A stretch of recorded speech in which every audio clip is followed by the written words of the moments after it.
नाज़रीन, सखर जे circuit house में एक भेरो ॿीहर कबीलाई तकरारनि जे निबेरे लाइ जरगनि जो सिलसिलो जारी आहे, जिते बज़ार अमुन क़ाइम करण जूं कोशिशूं थी रहियूं आहिनि, पर इहो को नओं अमल न आहे। अहिड़ा जरगा माज़ी में भी बार बार थींदा रहिया आहिनि।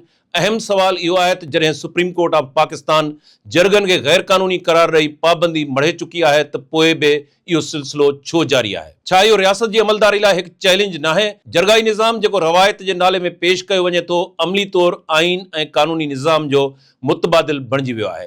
इन्हनि जरगनि में थींदड़ फ़ैसिला अक्सर इंसानी हक़नि ऐं इंसाफ़ जे असूलनि सां टकराव में हूंदा आहिनि। सभ खां वॾो अलमियो इहो आहे त उन्हनि फ़ैसिलनि ते अमल दरामद बि यकीनी नाहे थींदो, जंहिं करे तकरार आज़ी तौर दॿजनि था पर ख़त्म नथा थियनि।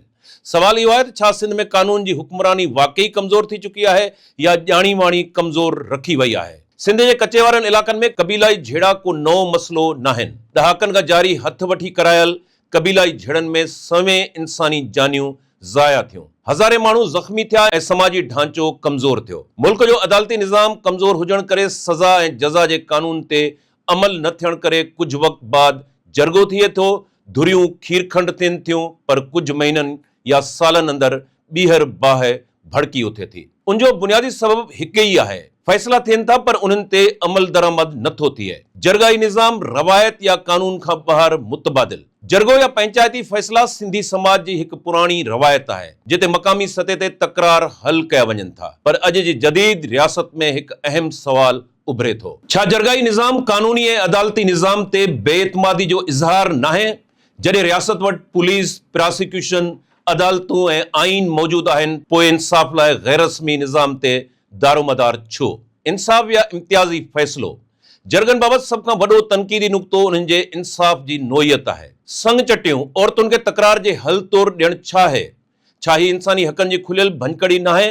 औरतुनि जी शाहिदी घणनि जरगनि में औरतुनि जे राय खे नज़रअंदाज़ कयो वञे थो। छा ही सिन्फ़ी इम्तियाज़ नाहे? खून बहा बेगुनाह माण्हुनि जे रत जो मुआवज़ो पैसनि सां छा ज़िंदगी जी क़ीमत मुक़ररु थी सघे थी? ऐं सभ खां अहम, ग़रीब ऐं अमीर लाइ इंसाफ़ हिकु जहिड़ो नाहे। ग़रीब मरे त चटी हज़ारनि या चंद लखनि में, ताक़तवर धुर मुतासिर थिए त मुआवज़ो किरोड़नि में। कचे में बदअमनी असल ज़िम्मेवार केरु? कचे वारनि इलाक़नि में सालनि खां धाड़ेलनि जो राज रहियो। अगवा, फुर, क़त्ल ऐं कबीलाई झेड़ा रोज़ जो मामूल रहिया। सवाल इहो आहे त रियासत इन अरसे में किथे हुई? पुलिस ऐं क़ानून लागू कंदड़ इदारा छो नाकाम रहिया? ओचितो सरेंडर पॉलिसी ऐं जरगनि ज़रिए तकरारनि जो हल, इहो क़दम भली मुस्बत हुजे, पर देर सां छो? सरेंडर पॉलिसी हल या आर्ज़ी इंतज़ाम? ताज़ो सरेंडर पॉलिसी तहत केतिरा ई ॾोहारी हथियार फिटा करे साम्हूं आया, पर उन ते बि सवाल उभरनि था। छा ख़तरनाक ॾोहारियुनि खे प्रोटोकॉल ऐं रिआयतूं ॾियणु इंसाफ़ आहे? जन ग़रीबनि जा प्यारा क़त्ल थिया, उन्हनि खे इंसाफ़ केरु ॾींदो? सियासी ऐं कबीलाई मुफ़ादनि जो किरदारु। कबीलाई झेड़ा कॾहिं कॾहिं सिर्फ़ ज़ाती दुश्मनी न आहिनि हूंदा, पर उन्हनि पोयां ताक़त, ज़मीन ऐं सियासी मुफ़ाद बि हूंदा आहिनि। इहो सवाल बि अहम आहे त छा का धुर अहिड़नि झेड़नि खे भड़काए पंहिंजा मुफ़ाद हासिल करे रही आहे? छा सरदारनि ऐं भोतारनि खे इस्तेमालु करे कबीलाई झेड़नि समेत ॿियनि ॾोहनि खे वधाए केरु पंहिंजा मुफ़ाद हासिल करे रहियो आहे?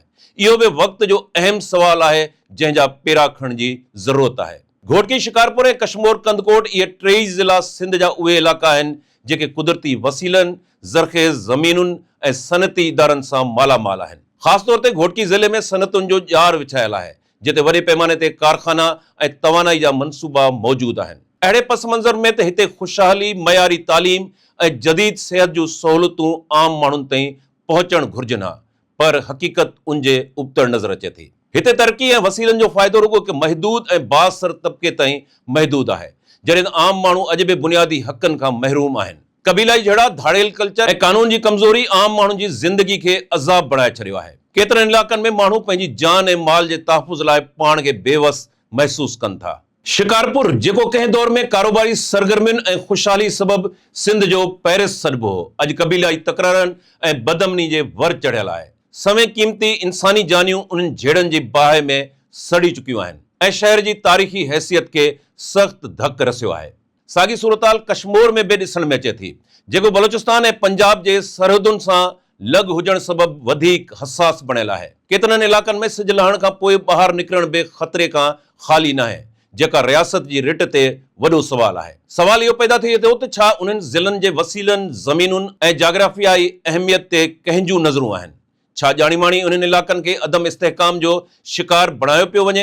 हिकु अहम पासो जरगाई निज़ाम पिणु आहे जेको केतिरनि हंधनि ते इंसाफ़ जे मुतबादिल तौरु इस्तेमालु थी रहियो आहे, पर अमली तौर ते इहो निज़ाम घणो करे आम माण्हुनि खे इंसाफ़ ॾियण बदिरां खेनि वधीक दबाव हेठि आणे संदन आज़ादी ऐं तरक़ी जी राह में रुकावट बणिजे थो। माण्हुनि खे ॼण त रवायती ज़ंजीरुनि में जकड़े रखियो वियो आहे, जिते जदीद कानूननि ऐं रियासती निज़ाम जी अमलदारी कमज़ोर नज़र अचे थी। ज़रूरत इन ॻाल्हि जी आहे त रियासत पंहिंजी अमलदारी खे मज़बूत करे, क़बीलाई झेड़नि जो मुस्तक़िल हल ॻोल्हियो वञे, तालीम, सिहत ऐं रोज़गार जूं सहूलियतूं आम माण्हुनि ताईं पहुचायूं वञनि ऐं सभ खां अहम माण्हुनि खे ख़ौफ़ खां आज़ाद करे हिकु महफ़ूज़ ऐं बावकार ज़िंदगी मुहैया कई वञे। जेसिताईं उन्हनि बुनियादी मसइलनि ते संजीदगी सां कमु न थींदो, तेसिताईं घोटकी, शिकारपुर ऐं कश्मीर जहिड़ा मालामाल ज़िला बि महरूमी, बदअमनी ऐं पसमांदगी जो शिकार रहंदा। आख़िर में अहम सवाल, ही समूरो मंज़र केतिरनि बुनियादी सवालनि खे जन्म ॾिए थो।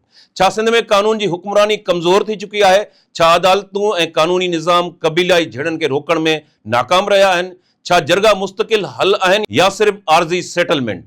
औरतुनि ऐं कमज़ोर धुरियुनि खे इंसाफ़ कॾहिं मिलंदो? छा सरकार जी अमलदारी सिर्फ़ पॉलिसियुनि ताईं महदूद आहे या अमली सतह ते बि नज़र ईंदी? कानून, आइन, पुलिस ऐं अदालती निज़ाम जो असुल किरदारु किथे आहे? सखर जो जरगो शायदि हिकु दफ़ो ॿीहर खूनरेज़ी रोके, पर असल इम्तिहान इहो आहे त छा हिन भेरे फ़ैसिले ते अमल थींदो?